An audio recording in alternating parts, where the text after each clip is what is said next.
Let's go. Brandon, congratulations on the victory. It was a great performance. Thank you. I'm curious how you would analyze yourself this evening. How do you think you did? How I analyze myself is crazy, man. I mean, I feel very happy with my performance tonight. I think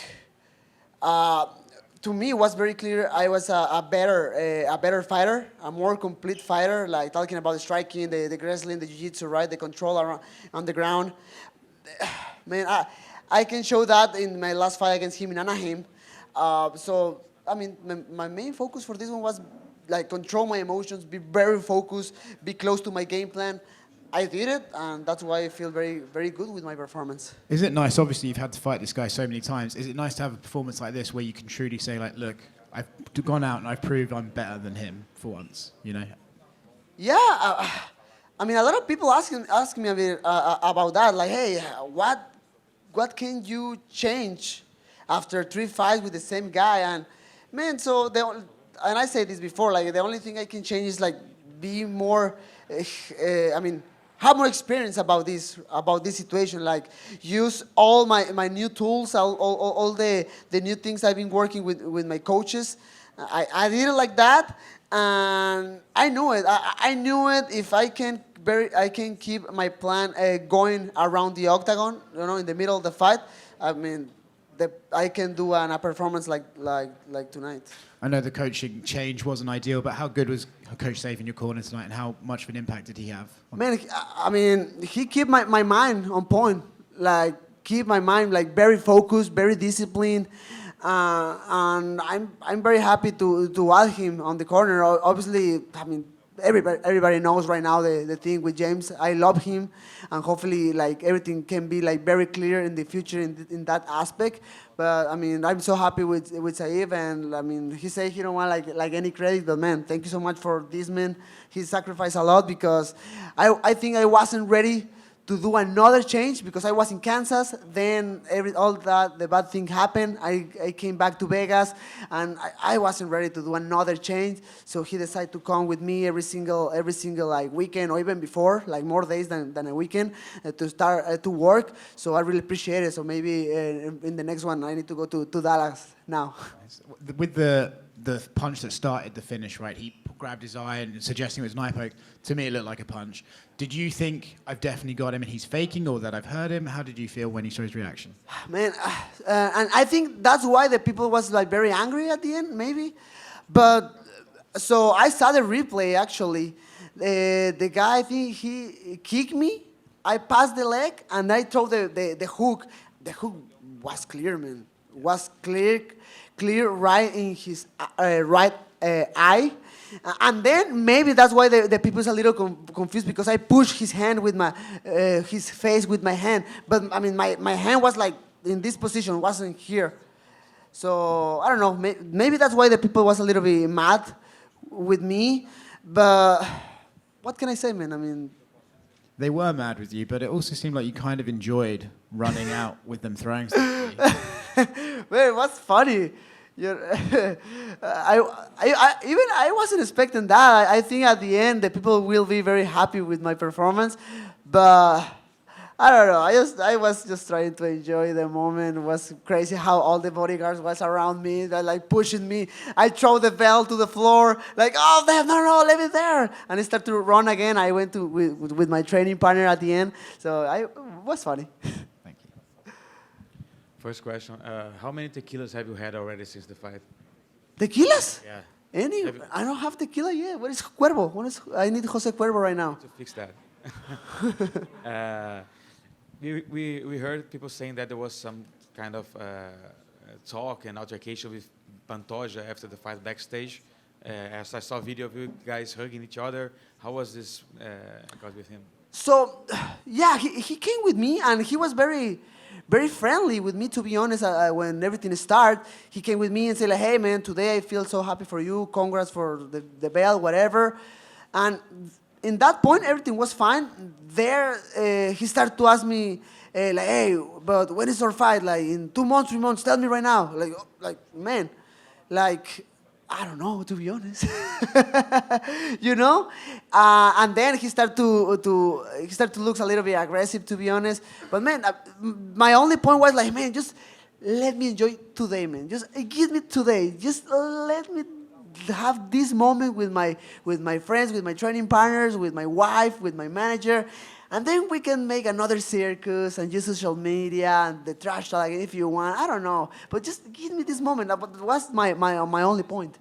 Are you tired already just coming from this trilogy with Figueiredo and everything he was saying to you for all these years, and now maybe Pantoja acting the same way for him? No, I think hopefully, I don't know, but I think with Pantoja will be different. I think right now he's very excited because and he's a little bit desperate to get the fight for the title, because with all this rivalry with Deiveson Figueiredo, I mean, we start in 2020 and we finish in 2023. It's crazy. I understand the older challengers, but man, I'm ready. Hopefully, nothing happened with my knee. I don't know, but I'll be ready in the moment when I feel it.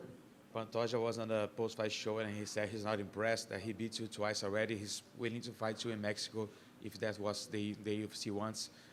Do you want to fight in Mexico next, or do you want to fight in the US? What's the ideal scenario for you? I think as a Mexican, we deserve a pay-per-view again in Mexico City. Right now, I think we have an amazing position where Jair Rodriguez is fighting in February. Alexa Grasso is fighting in March. Nothing is official yet, but Irene Aldana sounds like a really clear possibility for Amanda. So I think this is the year for the Mexicans in mixed martial arts. So I'm excited, and I for sure I want to go there. A final one for me. What do you expect from Figueiredo fighting at bantamweight? He announced he's done with flyweights. He's moving up to 35. Do you think he's good enough to win a belt there as well? Yeah, I said this before. He's huge. He's very, very huge. Obviously, it's not my decision. It's not part of my team. But I said this before, like, hey, man, like maybe you can feel much better if you move to 135. Let's see what happens in the future, because the 135ers are huge too. So let's see what happens with him. Brandon, buenas noches. Eso, hermano. Felicitaciones por la victoria, Gracias. por capturar el título. Decías en el Media Day que querías dar un golpe a la mesa, dejar en claro quién era el mejor peleador en esta tetralogía. ¿Crees que la cuarta fue la vencida finalmente? Lo hiciste, digo. ¿Diste el statement que querías? Hermano, híjole, creo que esa pregunta se responde por sí misma. O sea, yo no me vi perdedor en ninguno de los rounds. Yo personalmente creo que los gané todos. No he visto las tarjetas de los jueces, pero yo siento que los gané cada uno. Conseguí lo que quería, conseguí los mejores golpes, conseguí los derribos, el control, los codos. No lo sé, hermano. Creo que queda muy claro lo que hice el día de hoy. ¿Cómo sigue la noche con los festejos y cómo sigue la carrera de Brandon Moreno? Nada, hermano. Pues es lo que comentaba hace ratito. O sea, nada más quiero disfrutar poquito ahorita con mi familia, quiero disfrutar con mis hijas. Tengo ahorita ya 2 semanas que me fui de mi casa en Las Vegas para venir para acá, para aclimatarme a Río de Janeiro. Entonces quiero regresar, quiero irme con mi esposa, apagar el teléfono, estar con mis niñas y perderme un ratito. Creo que lo merezco. Quiero que también que mi mente descanse un poquito. Creo que todo esto, el asunto de la rivalidad, todo el asunto del año pasado, donde pierdo el cinturón y empiezo a hacer ciertos cambios en mi vida, o sea, me desgastaron tanto física como emocionalmente. Entonces quiero que mi mente también sane un poquito. ¿Cómo queda tu relación y la relación con Deiveson después de esta tetralogía? Se habló mucho, hubo mucho delante de cámara, hubo mucho detrás de cámara. La primera vez que ganaste el título, él te levantó, parecía que había buena onda, después fue cambiando. ¿Cómo queda la relación? Mira, yo dije esto antes y, o sea, lo vuelvo a repetir, tengo cero enemistad con él, no tengo nada en contra de él. Hasta cierto punto comprendo lo que él estaba haciendo, ¿no? Y creo que tiene que ver mucho por la gente a su alrededor, de cómo lo aconsejaron, de cómo lo han aconsejado a lo largo de su carrera, de que, hey, tienes que vender la pelea de este modo.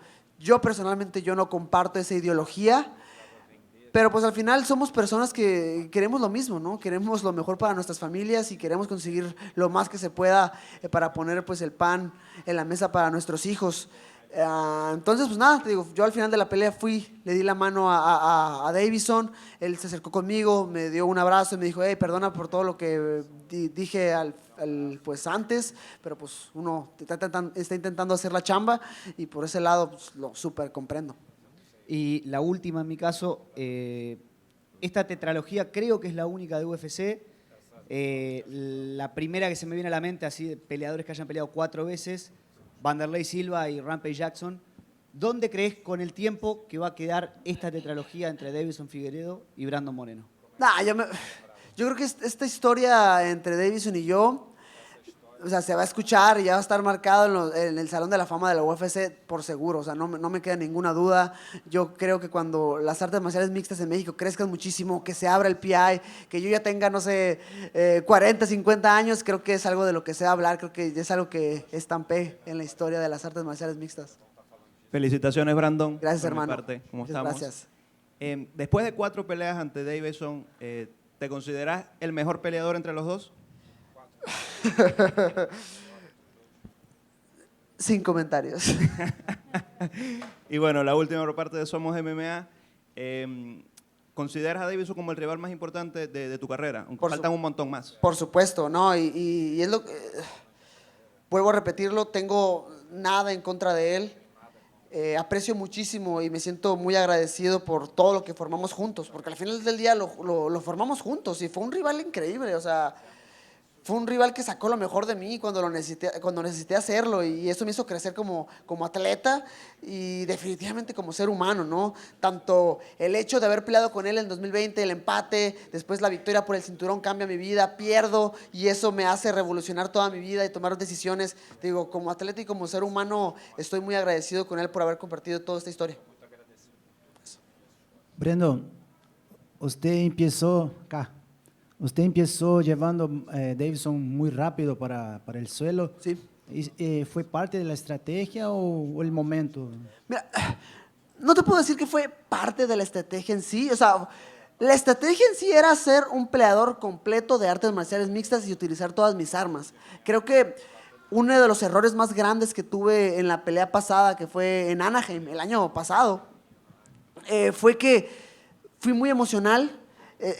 Quise solamente intercambiar golpes con él y creo que, o sea, definitivamente él pega mucho más duro que yo, es mucho más grande que yo. Me conectó en el tercero y en el quinto, si no me equivoco, y pues eso creo que es lo que hizo que los jueces le dieron la pelea a él. Entonces dije, hey, ¿sabes qué? O sea, tienes muy buenas manos, Brandon Moreno, pero también tienes jiu-jitsu y también tienes lucha y nada te cuesta utilizarlo todo. O sea, el plan era, claro, por ahí intentar los derribos y si se levantaba, seguir golpeando y utilizar mejor mis ángulos y volver a intentar el derribo y controlar. Simplemente quería hacer todo el paquete completo. Después de la victoria delante de Formigos, usted me dijo que tu hija siempre te da un juguete para traer esa vez. Mi hija ya creció. Mi hija ya creció, ya está en la tablet todo el día. Ya no me dan nada. No, pero nada, la verdad es que soy mi mayor inspiración. Y no recuerdo qué año fue esa pelea. Todavía no nacía mi niña la más chica, creo, si no me equivoco. Pero la verdad es que mis 3 niñas son todo lo que tengo en la vida, la verdad. Brandon, here. This event, this night, will forever be remembered by the night that you got the title back. But also, in the same night, 2 legends retired. What do you have to say about Shogun Rua and Glover Teixeira? Man, they are living legends, man. I mean, Shogun. Let me tell you something. So, I'm start this sport in 2006. So, Pride, for example, was already like doing events. And I don't have never the opportunity to watch the fights of, I don't know, Shogun, all these legends who was fighting there in Dream, in Pride, because I don't have first of all, I don't have like cable, I don't know, like television cable, I don't know. Cable TV, yeah. Cable TV. And I mean, mixed martial arts in Mexico in that year was like, doesn't exist for nothing. So after that, when I start to do the sport and I start to watch like highlights in YouTube and that stuff, is when I start to meet lanes like Shogun Rua, now Glover Teixeira. I mean, I love his boxing. I think he's still an amazing warrior. But I mean, I don't know. I think they put all his hair in this sport, and I mean, I'm just like very grateful to share the octagon with them tonight. Brandon. I have another. I would like to hear from you. How was the experience of fighting in front of the Brazilian crowd? We saw that after the fight, the security team had your back, maybe afraid of something happening. But I saw a video that you was like screaming and like maybe enjoying that moment.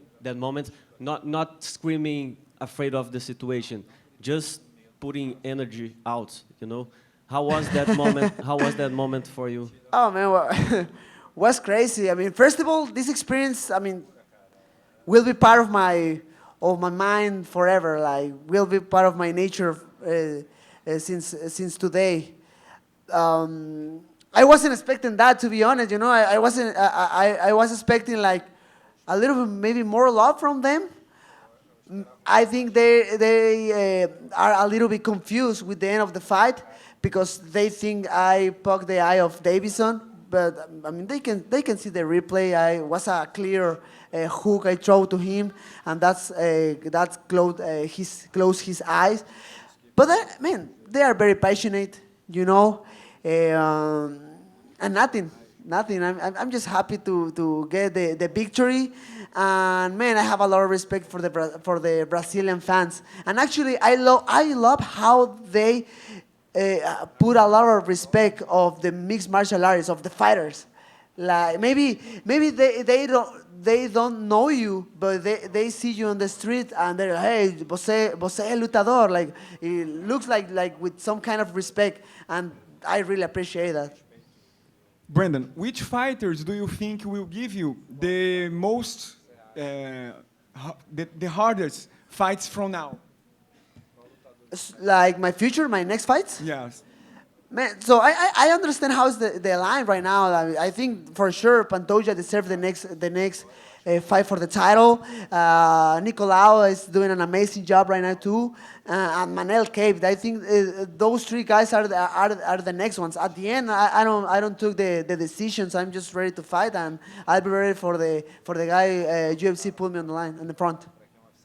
Thank you.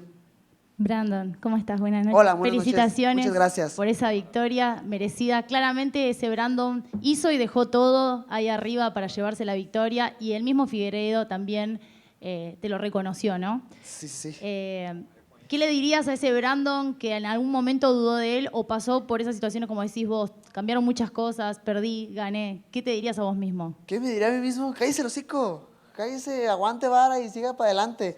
Y así lo hicimos. Y es curioso, o sea, qué chido que lo menciones porque no te voy a negar que, madres, este último año en específico, mi cabeza ha dado muchas vueltas.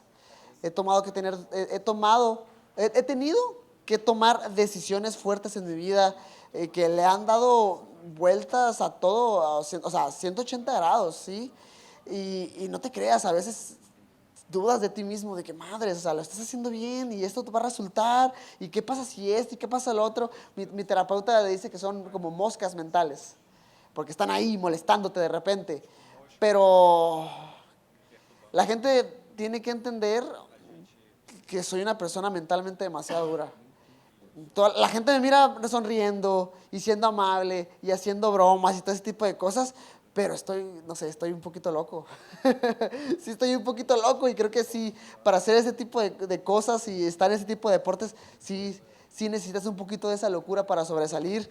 Y nada, estamos aquí, estoy disfrutando de la victoria y estoy disfrutando del hecho de que, a pesar de que hubo momentos en los cuales sí dudas de ti mismo, pues no lo hice y seguí para adelante. Muchas gracias, te felicito. Muchas gracias. We did it, Joe! Let's go! Isso! Ai, cabrón. Obrigado, galera. É hora de comer churrasco. Eu quero comer churrasco agora. Vámonos a comer.